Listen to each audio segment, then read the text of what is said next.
Hello tout le monde et bienvenue chez Ninoto.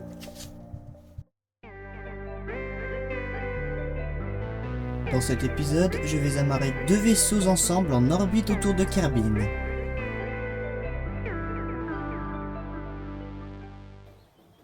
La première chose que je fais une fois au centre spatial, c'est d'améliorer la station de contrôle, pour pouvoir faire des rendez-vous entre mes vaisseaux ainsi que des manœuvres. Je commence maintenant la construction de mon vaisseau passif. Pour faire un rendez-vous en orbite, il va me falloir deux vaisseaux. Un vaisseau passif, celui que je suis en train de construire, qui va aller en orbite et attendre. Il me faut aussi le vaisseau actif, qui va aller en orbite après, et c'est lui qui va faire les manœuvres pour venir se docker au vaisseau passif. Pour la conception du vaisseau passif, je vais y mettre la seule capsule à 2 places que j'ai, la capsule russe Mark II. Si je prends une capsule de place, c'est parce que j'aurai besoin de 2 personnes pour le vol passif. Un pilote, pour diriger le vaisseau, et un scientifique, pour pouvoir s'occuper du Science Junior que je mets en dessous. Je mets aussi une roue de réaction et 4 batteries pour l'alimenter.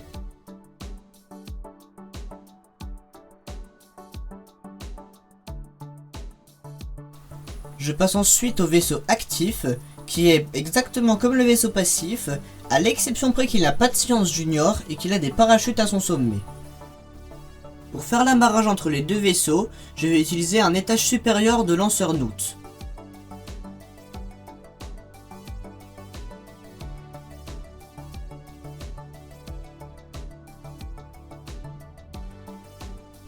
Et voilà le vaisseau actif terminé.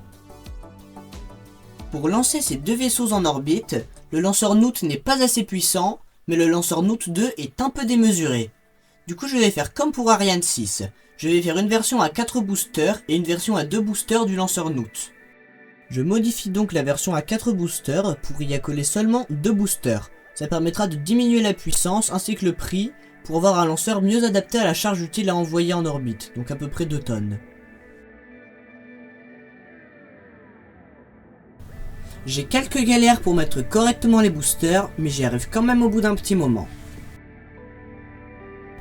J'ai maintenant la version Noot de 2, la version à 2 boosters de Noot. Pour le vaisseau passif, je vais d'abord envoyer Jebedia et Bob à bord. Alors, ici le monteur, je me rends compte que je n'ai pas pris de rush du lancement de la mission passif. Donc malheureusement, je vous laisse sur cette image du vaisseau passif en orbite, et on passe au lancement du vaisseau actif. Pour le lancement du vaisseau actif, il n'y aura qu'un pilote à bord, c'est suffisant pour contrôler la fusée. Ce sera Valentina Kerman.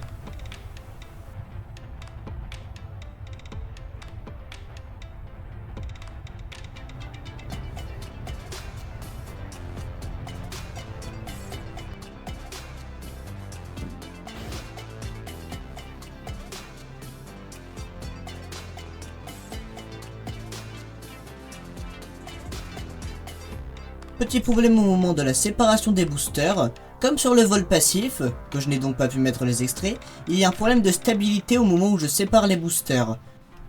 La fusée fait donc plusieurs cabrioles avant de réussir à se stabiliser dans de plus hautes couches de l'atmosphère.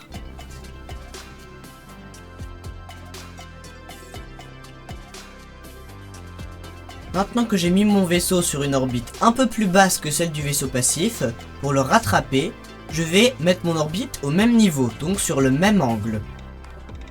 Pour ça, je vais aller au nœud ascendant. Pour faire ça, je peux aller au nœud ascendant, mais aussi au nœud descendant. Au nœud descendant, je pousse vers le normal pour redresser. Au nœud ascendant, je pousse vers l'anti-normal. Une fois que l'orbite de mon vaisseau est exactement sur le même plan que celle de l'autre vaisseau, je peux attendre que mon vaisseau rattrape le vaisseau passif. À ce moment-là, je ferai une petite poussée pour que mon vaisseau ait une orbite qui croise celle du vaisseau passif.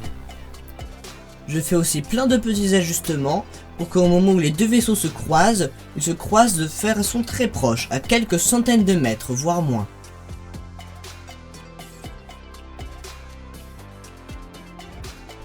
Une fois la poussée terminée, on voit que ça a été très précis. Les deux vaisseaux se croisent à moins de 100 mètres l'un de l'autre.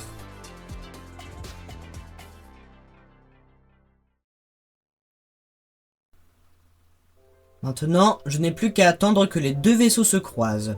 Je fais donc une petite accélération rapide et j'attends le moment où ils vont passer l'un à côté de l'autre.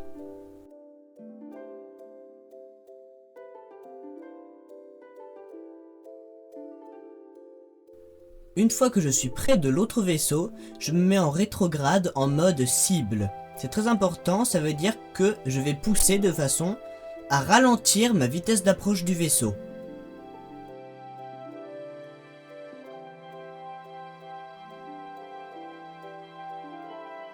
Maintenant que ma vitesse par rapport à ma cible est nulle, donc je suis immobile par rapport au vaisseau que je vise, je vais me rapprocher un petit peu de lui.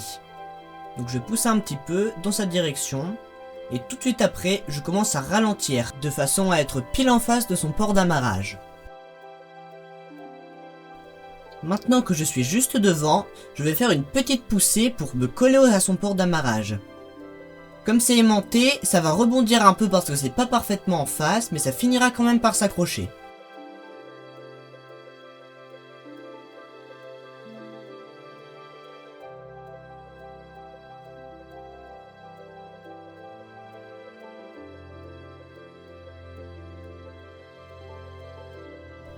Amarrage réussi. Nous voyons en haut à droite le contrat qui s'est accompli. Par contre, je me rends compte à ce moment-là qu'on a un petit problème. À la base, je voulais faire rentrer tout l'équipage dans la capsule active, qui a des parachutes pour pouvoir rentrer. Je me disais, elle a 2 places et une seule personne à bord. Je vais faire rentrer l'équipage de l'autre dans la première capsule active.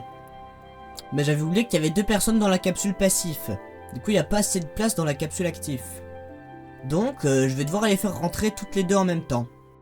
Mais avant, je vais toutes les deux les propulser dans l'espace loin au-dessus de Kerbin pour pouvoir faire des expériences avec le Science Junior et gagner de la science.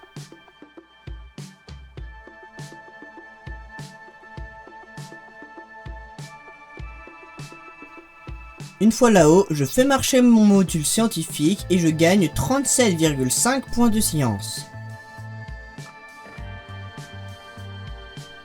Je fais aussi sortir Bob, le scientifique, pour récupérer les points de science du Science Junior.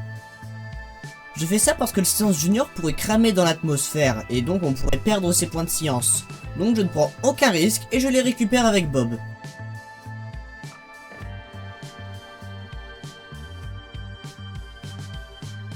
Une fois que Bob a récupéré les données, je me sépare d'un des 2 moteurs.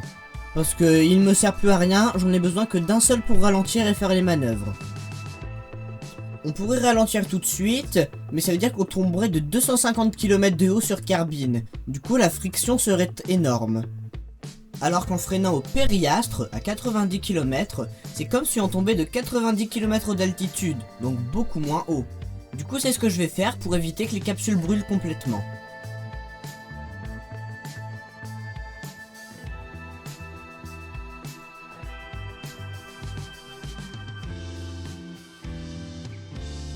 Une fois que j'ai brûlé tout le carburant, je me sépare du propulseur.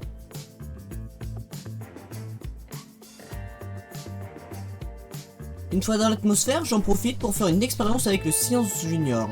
Ça permet de gagner encore quelques petits points de science. Normalement, je devrais me mettre en rétrograde, mais là il y a une petite subtilité. Le Science Junior est considéré comme étant placé à l'arrière, donc si je me mets en rétrograde, il va brûler. Du coup je me mets en prograde. C'est pas grave, les capsules russes sont recouvertes entièrement de boucliers thermiques, donc elles ne vont pas brûler.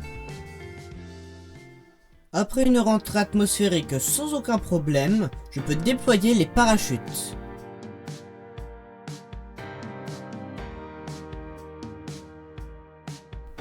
Une fois à 1000 mètres d'altitude, les parachutes se déploient complètement. Les 2 capsules amarrées ensemble tanguent dans tous les sens, mais finissent par se stabiliser.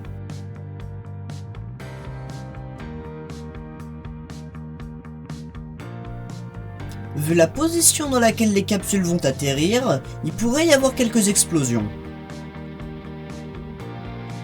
Mais heureusement, elles atterrissent, elles tombent sur le côté, mais aucune explosion n'est à signaler. Cette mission nous aura permis de récolter pas mal d'argent, des points de science et aussi d'améliorer les compétences de nos carbonautes.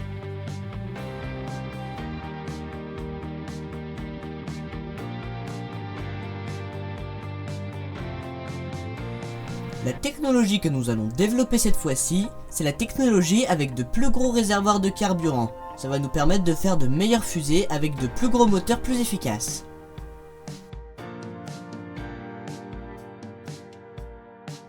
Nous allons au contrôle de mission pour accepter le contrat qui demande d'amarrer 2 vaisseaux autour de la Lune.